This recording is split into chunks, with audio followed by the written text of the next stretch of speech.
بسم الله الرحمن الرحيم Bismillah ar-Rahman ar-Rahim.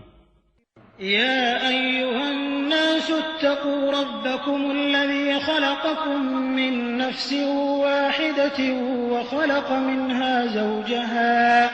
وخلق منها زوجها وبث منهما رجالا كثيرا ونساء واتقوا الله الذي تساءلون به والأرحام إن الله كان عليكم رقيبا. O mankind, fear your Lord, who created you from one soul and created from it its mate and dispersed from both of them many men and women. And fear Allah, through whom you ask one another, and the wombs. Indeed, Allah is ever over you, an observer. وآتوا اليتامى أموالهم ولا تتبدلوا الخبيث بالطيب ولا تأكلوا أموالهم إلى أموالكم إنه كان حوبا كبيرا. And give to the orphans their properties, and do not substitute the defective of your own for the good of theirs. And do not consume their properties into your own. Indeed, that is ever a great sin. وإن خفتم ألا تقسطوا في اليتامى فانكحوا ما طاب لكم من النساء مثنى وثلاث ورباع فإن خفتم ألا تعدلوا فواحدة أو ما ملكت أيمانكم ذلك أدنى ألا تعولوا.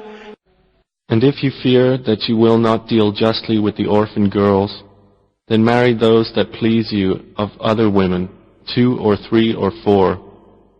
But if you fear that you will not be just, then marry only one or those your right hands possess.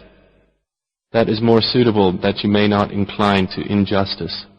وآتوا النساء صدقاتهن نحلة فإن طبن لكم عن شيء منه نفسا فكلوه هنيئا مريئا. And give the women upon marriage their bridal gifts graciously. But if they give up willingly to you anything of it, then take it in satisfaction and ease. ولا تؤتوا السفهاء أموالكم التي جعل الله لكم قياما وارزقوهم فيها واكسوهم وقولوا لهم قولا معروفا.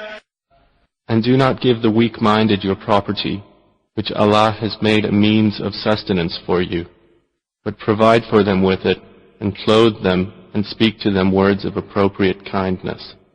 وابتلوا اليتامى حتى إذا بلغوا النكاح فإن آنستم منهم رشدا فادفعوا إليهم أموالهم ولا تأكلوها إسرافا وبدارا أن يكبروا ومن كان غنيا فليستعفف ومن كان فقيرا فليأكل بالمعروف فإذا دفعتم إليهم أموالهم فأشهدوا عليهم وكفى بالله حسيبا.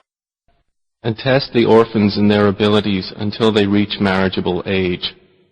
Then if you perceive in them sound judgment, release their property to them. And do not consume it excessively and quickly, anticipating that they will grow up. And whoever, when acting as guardian, is self-sufficient, should refrain from taking a fee.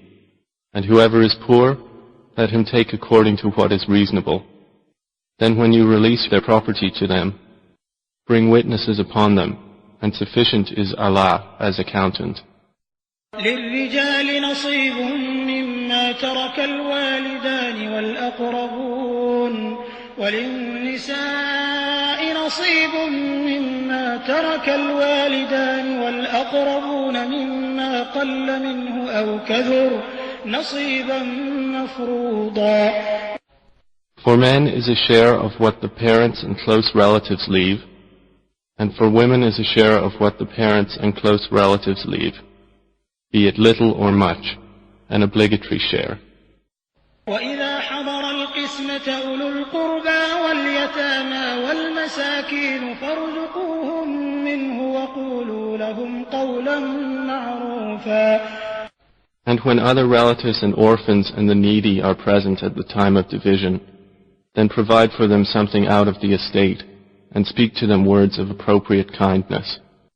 وَلْيَخْشَ الَّذِينَ لَوْ تَرَكُوا مِنْ خَلْفِهِمْ ذُرِّيَّةً ضِعَافًا خَافُوا عَلَيْهِمْ فَلْيَتَّقُوا اللَّهَ وَلْيَقُولُوا قَوْلًا سَدِيدًا. And let those executors and guardians fear injustice as if they themselves had left weak offspring behind and feared for them. So let them fear Allah and speak words of appropriate justice.